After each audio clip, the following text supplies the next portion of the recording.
스토리텔링의 경제적 역할. 하나의 상품의 스토리가 담기게 될 때 그것이 어떻게 차별화되는지 중요한 사례들을 통해서 배우게 될 것입니다. 사람들은 자신을 감동시키고 공감할 수 있고 대리만족할 수 있는 것에 시간과 에너지와 돈을 투자합니다. 그리고 그것의 중심에 이야기, 즉 스토리가 있습니다. 당신은 똑같은 제품이 당신 앞에 놓여 있을 때 어떤 것을 선택하게 되겠습니까? 사실 이제는 단순히 기능이나 품질만으로 승부할 수 없는 시대가 되었습니다. 대부분 너무나 뛰어난 성능을 갖고 있기 때문에 그 우열을 가리기가 힘이 듭니다. 오히려 그 수많은 제품들 중에서 우리 눈에 특별하게 들어오는 것은 그 제품의 기능보다는 제품을 둘러싸고 있는 어떤 특별한 경험, 추억이 더 중요한 시대가 되었다고 해야 맞을 것입니다. 스토리라는 것은 바로 그런 부분들을 만들어주는 것입니다. 비즈니스 스토리텔링 연구소 소장인 황신웅 대표는 그것을 그 제품이 가지고 있는 영혼이라고 표현했습니다. 그래서 사람들은 그 제품을 구입할 때 그 제품 속에 담긴 의미, 즉 제품의 영혼을 자신의 삶과 연결시키면서 선택하고 그것을 사용하게 됩니다. 스토리텔링이란 그런 의미를 만들어 고객과 연결시켜주는 연결고리 역할을 합니다. 예전에는 마케팅하면 항상 그 제품이 가지고 있는 가격적인 메리트, 제품의 기능, 특성 이런 것들만을 부각시켰습니다. 그러다 최근 브랜드라는 개념을 사용하게 되었는데 이는 그 제품이 가진 단순한 기능보다는 그것을 좀 더 멋있게 보이고 좀 더 좋아 보이게 만드는 어떤 무형적인 것들을 이제 기업 차원에서 관리하기 시작한 것을 의미합니다. 그런데 브랜드가 가진 문제점은 그 단어들이 너무너무 추상적이라는 것입니다. 멋지다, 신선하다, 아름답다, 힘있다 이런 단어들만으로 브랜드의 이미지를 만들어가다 보니 어느 순간 사람들은 그것에 공감하지 못하게 되었습니다. 사람들은 그렇게 추상적인 방식으로 세상을 살아가지 않기 때문입니다. 우리는 구체적인 경험들, 구체적인 사건들, 그 모든 것들을 통해 감정을 느끼고 경험을 하게 되는데 브랜드라는 것은 그런 것들을 놓치고 있었던 것입니다. 그래서 스토리텔링이라는 것이 브랜드 마케팅을 대체할 수 있는 하나의 더 새로운 개념으로 도입되기 시작했습니다. 스토리라는 것은 우리 삶에 대한 굉장히 구체적인 경험들, 감정과 상황들을 이끌어내어 사람들에게 전달해 주기 때문에 사람들은 그 속에서 하나의 감정을 제공해 줄 수 있는 상품에 돈을 쓰게 되는 것입니다. 그래서 요즘은 브랜드 또한 스토리텔링 방식으로 조금씩 바뀌어 나가고 있습니다.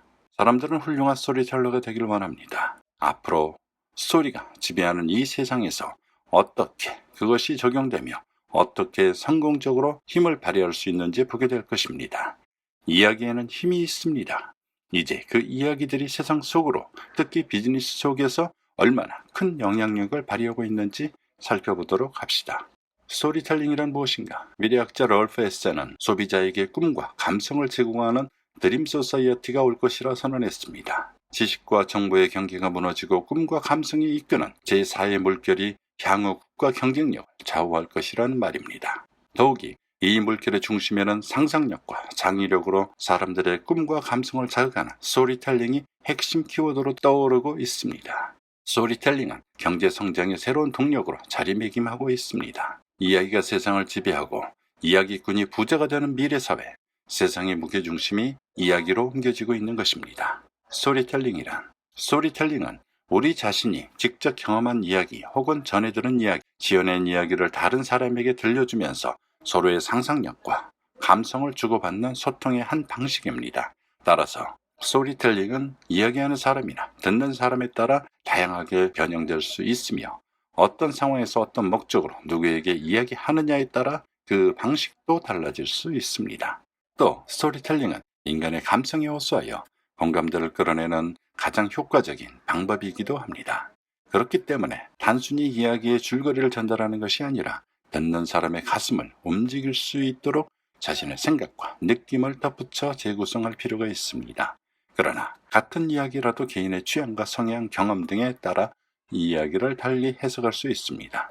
더욱이 자기가 들은 이야기를 자기 방식으로 내면화해 또 다른 사람들에게 들려주기 때문에 끊임없이 변하기 마련입니다. 하지만 스토리텔링에서 중요한 것은 이야기를 하는 사람과 듣는 사람 사이에 공감의 장이 형성되고 감동의 교류를 이끌어내는 것이므로 상대방의 마음을 움직일 수 있도록 만들어야 합니다. 스토리텔링은 머리가 아니라 가슴을 자극하는 것입니다. 그리고 스토리텔링은 없는 것을 창조하는 것이 아니라 이미 존재하는 것을 찾아내고 재창조하는 것입니다.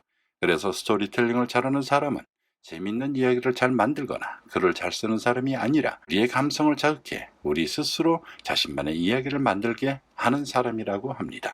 스토리텔링이란 없는 것을 창조하는 것이 아니라 이미 존재하는 것을 찾아내고 재창조하는 것입니다.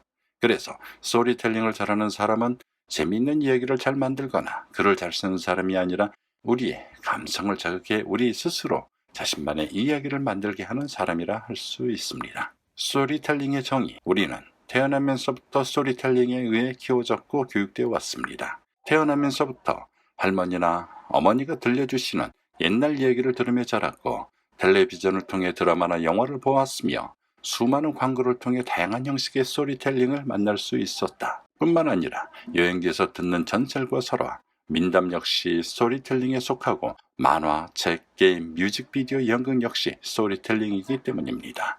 그렇다면 우리와 늘 함께하고 있었고 여전히 우리들의 삶 깊숙이 자리잡고 있는 스토리텔링은 어떤 뜻을 갖고 있을까? 스토리텔링이란 말 그대로 이야기, 스토리 플러스 말하기, 텔링의 합성어로 이루어졌고 굳이 우리말로 번역을 하면 이야기를 말하다는 의미를 갖습니다. 사전적 의미 또한 이야기하기 혹은 이야기 들려주는 활동이라 정의합니다. 또 스토리텔링은 스토리 플러스 텔 플러스 ing 세 요소로 구성된 것으로 이야기와 말하다 그리고 현재 진행형의 의미를 담고 있습니다. 우리가 보통 이야기라고 말하는 스토리는 인물과 사건 배경의 결합으로 만들어낸 말이나 글의 덩어리를 뜻합니다. 즉, 이야기는 누가 언제 어디서 어떻게 했는지에 대한 내용을 갖춘 것입니다. 이야기의 종류에는 설화, 전설처럼 말로 만들어진 것과 소설, 동화처럼 글로 만들어진 것, 만화처럼 그림으로 만들어진 것들이 있지만 아무리 재미있고 흥미로운 이야기라도 말하지 않으면 그 이야기는 없는 것과 마찬가지입니다. 다시 말해 이야기는 말함으로써 존재하는 것입니다. 스토리텔링에서 텔의 의미, 텔은 단순히 말하다는 의미뿐 아니라 음성과 행위까지 포함하는 것입니다. 흔히 사람들은 보고 들은 것을 말할 때 자신의 생각이나 상상, 느낌, 그 밖의 감각기관을 이용해 전달합니다. 스토리텔링에서 ing의 의미, 진행형의 의미를 가지며 이야기를 하는 사람과 듣는 사람이 상황을 공유하고 소통한다는 의미를 내포합니다. 그러니까 이 모든 것을 종합해보면 스토리텔링이란 인물과 사건, 배경이 잘 결합해 만들어진 이야기를 화자와 청자가 현장에서 공유하며 서로 주고받는 과정에서 이야기에 자신의 상상력과 감정을 첨가하여 자신의 언어로 생동감 있게 표현하는 것이라 할 수 있습니다. 스토리텔링의 문학용어로서의 의미, 이야기를 들려주는 것 또는 구전을 말하는 것이라고 한다. 즉, 사건과 사물에 대한 물리적 속성이나 사실에 대한 보도가 아닌 사물이나 인물이 가져다주는 개인적인 의미로서의 이야기로 지어져서 말하는 것이다. 또한 스토리텔링이란 영상 매체가 인쇄 매체와의 차별성을 강조하기 위해 만들어낸 새로운 단어라고 합니다. 서사, 이야기, 스토리, 담론이란 말들이 있지만 이야기하기란 현재 진행형의 개념을 쓰는 이유는 정보통신 발달로 새로운 매체가 등장했기 때문이라는 것입니다. 스토리는 이야기다. 이 이야기는 인간의 세계를 인식하고 근본적인 틀로 우리의 사고와 감정을 필터링해서 보여줍니다. 이 이야기를 자신의 사고의 틀을 다른 사람과 공유하고자 하는 인간의 기본 욕구가 다양한 형식으로 발화하는 것입니다. 스토리텔링은 이야기를 들려주고 표현하고 만들고 전달하는 모든 행위를 뜻합니다. 스토리텔링은 인간이 말을 시작한 이래 현재까지 전속하는 인류와 연원을 같이 하는 구술적 전통의 담화 형식입니다. 스토리텔링은 말로 이야기하는 것입니다. 따라서 스토리텔링은 우선 구술의 속성인 현장성, 현재성, 여기는 곧 지금을 의미하므로 현장성과 현재성은 항상 등과 관계를 이룬다. 재현성, 소통성을 그대로 지니는 시공간적 현장성과 현재성, 다감각성, 다감각적 재현성, 상호작용, 소통성, 담화 형식이라 할 수 있을 것입니다. 상대방과 동일한 시공간에서 말이나 이미지, 소리, 제스처 등 다양한 감각을 동원해 서로 이야기를 주고받는 상호작용적 담화 형식입니다. 따라서 우리는 기본적으로 시공간성, 다감각성, 상호작용성 중 하나 이상을 속성으로 하는 담화를 가리켜 스토리텔링이라 칭합니다. 오늘날 스토리텔링은 구술, 연설, 강연, 대담, 협상, 리더십, 구연동화 등을 비롯하여 다감각, 만화, 드라마, 영화, 공연, 축제 등 및 디지털, 인터넷 게임 등의 매체 담화 양식으로 나타납니다. 우리는 타고난 스토리텔러이자 이야기가 없어서는 안 되는 사람들입니다. 우리는 자신들에게 일어난 이야기를 하고 싶어하는 사람들이고 또 그런 다른 이들의 이야기를 듣고 싶어 합니다. 더욱 다양한 방식으로 나와 다른 사람들의 이야기들을, 그래서 우리가 유혹하는 수많은 상품들 속에서 좀 더 차별화된 것을 선택하려고 합니다. 이상 스토리텔링에 관련된 이야기를 살펴보았습니다. 항상 좋은 책과 세상의 움직임에 관심을 가지시길 바라오며 지금까지 감성 디테일 레트로티브였습니다. 감사합니다.